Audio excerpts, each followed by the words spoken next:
Agak aneh, tapi itu terjadi di dunia nyata. Dulu itu aku kayaknya umurnya masih belum setahun. Aku tinggal di daerah Jawa. Aku gak bisa sebutin spesifik Jawa mananya ya.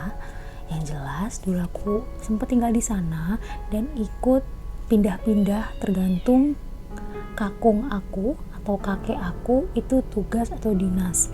Jadi di rumah itu ada tante, adiknya mama, papaku, mamaku, uti dan kakungku atau kakek atau nenek lah ya nyebutnya. Saat itu cucu mereka berdua hanya aku. Di setiap rumah dinas yang kita tempati pasti banyak banget cerita-cerita mistis baru. Pasti kalian tahu kan rumah dinas itu bentukannya seperti apa, bisa lah ya dibayangin sendiri gitu. Singkat cerita, di malam hari itu aku rewel. Itu kan aku belum setahun tuh, ya wajar lah ya anak-anak usia segitu tuh masih rewel-rewelnya. Entah kenapa di situ aku nangis kejer dan itu tuh susah banget dikontrol atau ditanganin sama kedua orang tuaku. Putih aku kebangun langsung keluar dari kamar, tanteku juga.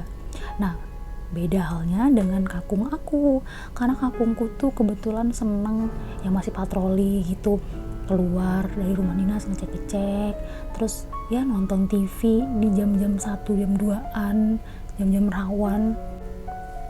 Pada akhirnya mamaku berinisiatif buat gendong aku. Ngerti kan kalian gendong yang kayak gini nih, gendong ala anak kecil.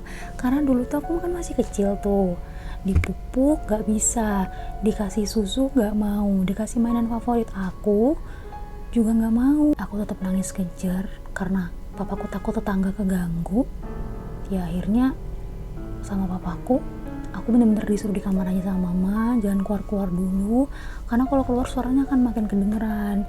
Nah, ternyata kenapa aku rewel, aku ya biasa lah ya anak kecil pup. Aku pup tiba-tiba, dan dulu mamaku tuh bukan pengguna Pampers guys. Ya udah gelontoran deh di situ di atas kasur. Terus akhirnya mereka ambil kesimpulan, oh dia ini rewel karena memang sakit perut, cuma kan nggak bisa ngomong.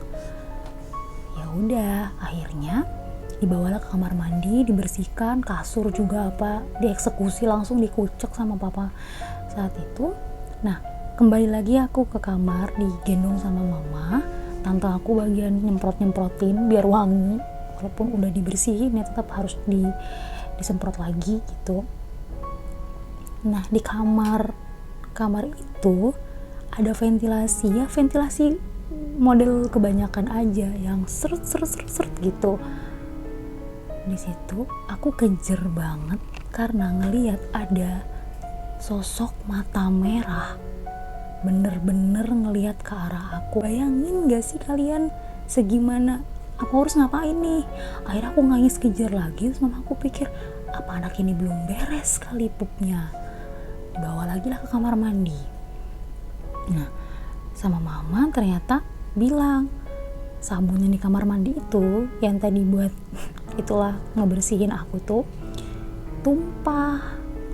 Akhirnya lantainya licin. Jadi mamaku manggil papaku buat bawa aku dulu ke kamar. Bawa dulu sebentar dia ke kamar gitu, biar aku sikat dulu lantainya. Ini bahaya nih kalau licin kayak gini, ntar siapa aja yang masuk bisa kepleset. Ya udah deh, aku digendong lagi, dibawa ke kamar itu lagi, didudukin, ditempatkan di atas kasur, tapi sama papa ditinggal karena papa inget gitu tadi yang rendaman cuciannya itu harus dijemur sebentar dan nggak ada yang jagain aku di situ. Mungkin dipikirnya oh udah nggak apa-apa kok, udah diem, padahal sepertinya aku tuh diem mungkin karena takut itu sosok datang lagi gak sih nanti. Nah, sosok itu tiba-tiba tadi kan cuma mata, terus mata itu tuh makin lama makin naik dan dia kayak semacam nampakin badan dia gitu loh guys, badan ya sepertinya tuh miski agak besar lebar gitu badannya, kayak persegi. Aku diem di situ bingung mau ngapain lagi, itu apaan sih.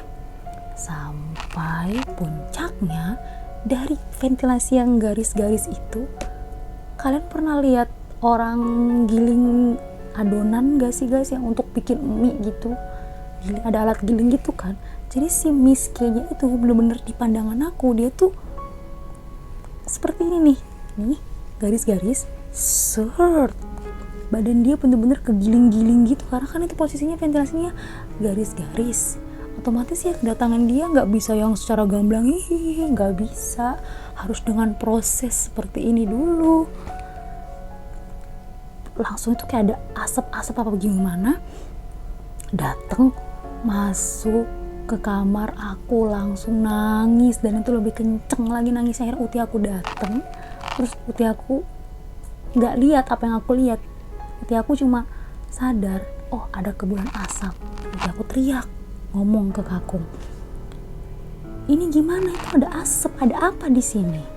Nah kakung aku itu bisa melihat, tapi kadang kemampuannya tuh muncul tiba-tiba, kadang ya udah dia nggak peka-peka banget juga gitu. Terkadang aja, katanya tergantung makhluk astralnya. Kalau bener-bener usaha banget itu makhluk astral buat nampakin diri, ya pasti tenaganya juga lebih banyak toh yang keluar. Kakung aku pasti ngewaro. Tapi kalau ya cuma sekelibat dan gak ganggu, kakung aku juga gak terlalu lihat. Langsung kaget, langsung baca doa, langsung uti aku disuruh baca doa. Aku nggak tahu itu doa apa. Kaget, tante, mama, papa ikut masuk. Kenapa baca doa? Dan kepulan asap itu surprisingly hilang tanpa jejak, bener-bener nggak ada apa-apa. Tapi FYI aja ya guys, kepulan asapnya itu nggak ada baunya sama sekali. Nggak ada aroma-aroma yang kalian tahu, misal aroma menyan. Atau setelah melihat kuntilanak yang entah itu namanya apa sih, gelinding atau apa sih, gini-gini tuh benar-benar keserut gitu. Aku minta untuk nggak tidur di kamar itu lagi. Setiap di situ aku kayak langsung nangis. Gak masuk akal, kuntilanak bisa nembus masuk ke ventilasi terus badannya kayak meliuk-liuk gitu.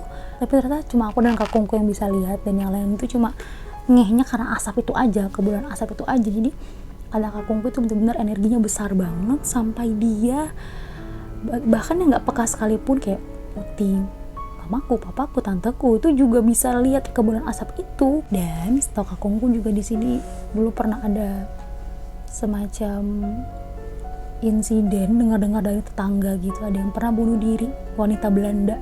Tapi entah bunuh dirinya karena apa dan dia usia berapa saat itu, kakungku nggak tahu. Karena kan kita dinas, rumah dinasnya kan pasti beda-beda ya.